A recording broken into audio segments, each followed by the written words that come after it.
And today is a wonderful day because we have Wendy van Gilst with us. And Wendy is a LinkedIn consultant. She helps with LinkedIn ads, LinkedIn pages, and organic strategy and personal brand as well. Moreover, sorry for mentioning this, but it's pivotal specifically for me. You have an amazing, beautiful family, and I think it's the right balance between family and work is a key role in the professional way as well. And I really love to see this perfect combination. So hi Wendy, how are you doing today? Well, thank you. I'm good. Yeah. Just making the transition from being a LinkedIn employee to being a freelancer, and it's an exciting journey, I can say. Absolutely. Yeah. Yes, I can see your work experience, that you worked in lots of company, and right now you have your own way. So good luck with it. Okay, let's talk about not personal brand, not personal profile on LinkedIn, but about corporate pages on LinkedIn. I think it's very interesting topic nowadays. Yes, it is. And I think, first of all, it is interesting because you have people who are big fans and believe that it's something you need to have. And then there's people out there who are like, well, you don't need a LinkedIn page. It's not worth the effort investing into it. I think that is one of the main reasons why it is so interesting, right? To talk about the pages itself. Yeah, true, because there are always two sides of the coin, right? The one is you can increase your brand awareness and credibility, your presence on LinkedIn, but it doesn't really help with lead generation, right? This is a fair question. I think you should see it as you have your LinkedIn page, which is one place where people can see you and get to know you. You have the people who work at your company. So then we talk about employee advocacy and the visibility of them. And then there's companies who also advertise on the platform, which is again another way of reaching people. And companies need to be aware that all those three channels, if we can call them channels, are available with different reasons behind it. So if you look at a complete strategy where a page sits in that strategy, I believe it sits there, first of all, to build brand awareness. So if you have a LinkedIn page, you should always focus on brand awareness on that page, because that page is being found by potential customers, by existing customers, but also by talent who maybe wants to work with you or in the future. So it's a mix of people that come to that page, and all of them should find content that is relevant for them. So in the first place, if you want to use it in the right way, you should use it for brand awareness.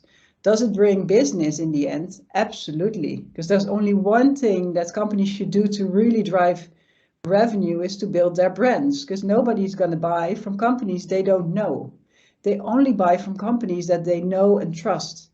And if you use the page in the right part of your strategy, so to build brand, but also to give the basic information about your company, like where are you based? Who are the people that work at your company? What are the products you're offering? All those basic things you can also find, of course, on the website, but this sticks on LinkedIn.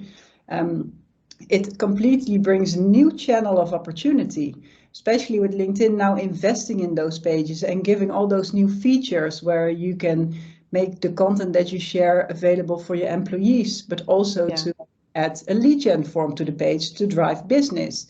So it's extremely powerful when you think about it in this way. Plus, then you have companies who start to advertise and they have this amazing paid strategy, but they forget about their page, which is a place people can end up when they see your ads in their timeline.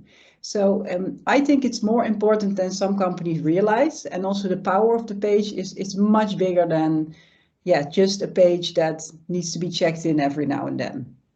I know that I mentioned that developed company page doesn't really help with lead generation, but it isn't completely true, right? Because when, for example, I visit somebody's personal profile on LinkedIn and I see that this person works for a company that has no page on LinkedIn at all, or it doesn't have any logo or background picture, it makes me think twice before I reach out to this person. Yeah, I think it's a fair point, right? When you follow or connect with a person, you're expecting to see content which is a mix between business content, third-party content, and a bit of personal content. But when you really want to get to know the company, you will go to the company page, and you expect to see information that helps you to understand what the business stands for, what's their mission, vision. So I agree when you say, okay, you have this great experience with an employee who's very active on LinkedIn, and then a poor experience when going to the page and there's no activity at all. So yeah, I think both should be on top of their game. Absolutely. What would you suggest for companies to publish on their pages? Should it be only, the promotions of their product, or maybe some success stories about their employees as well, about their team? Should the image be holistic? Because that's what we always tell to our clients when we manage their profiles, that they have to broadcast, they have to transmit a holistic image. They're not only experts, they're also real human beings. They have their own personal life. So as you said, because a person buys from person, people buy from people. But does it work the same with company page, or? In the end, yes. So I always tell my clients, when you start or when you have a page and you want to bring it to the next level, the first question is always, what's the mission and the vision of the company? So what do you stand for? Why are you here in the first place? What are you solving? The whole very, very strategic reason why the business is there. And then you decide on what are the topics that we want to own. So topics you hear quite often are innovation, sustainability, but it can also be completely different topics, of course, linked to your business. And when you have those in place, it's quite easy to decide what type of content to share, because you need to make sure it always fits into one of the 4 or 5 topics that you decide to work on.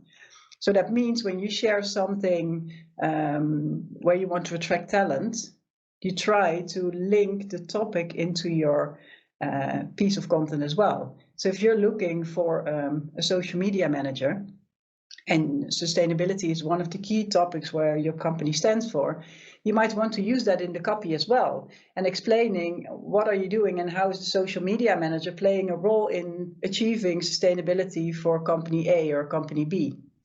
So that way you make it relevant for more people, because even if I'm not looking for a job, I still learn about the company and that you care about sustainability and how it works in your business.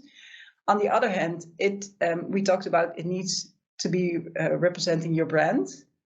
So again, don't go into products or very specific topics because it's only relevant for a small group of people. But you also need to keep in mind that people buy from people. So one of the most powerful things to do is to make the people at your company visible on the page.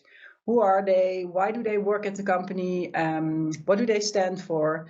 And in that way, you touch your potential clients, your existing clients, but also talent you want to attract. Because this is what we all care about. Who are the people that work at that company? Do we have a connection with them? Do we share common interests? That really works. So I think it's all a matter of keeping in mind that it's all about building your brand in a way that people can really connect with the business. So try to get as close as possible to your audience. I think it sounds like a lot, right? And I can imagine you're listening now and you're like, oh my God, like this is like 10 steps ahead of where I am today. But when you just sit at a table for an hour, decide on your mission, vision, you choose your topics, and you look at the content that's already available and link that to the topics that you have, and then be critical about how you write the post that you're going to share, you're already there. So it sounds like a lot, but in the end, it is not that much work, and you get a lot for it in return. So it's worth that hour sitting at the table, brainstorming about your strategy, and make life easier for the long term as well. Thank you, Wendy. That's a lot of insights for today. Thank you for joining us again. And everyone who's watching us right now, please follow Wendy's profile on LinkedIn. There are a lot of insights as well. And follow our profiles as well. Thank you, Wendy, so much for your time. You're welcome. Thanks for having me.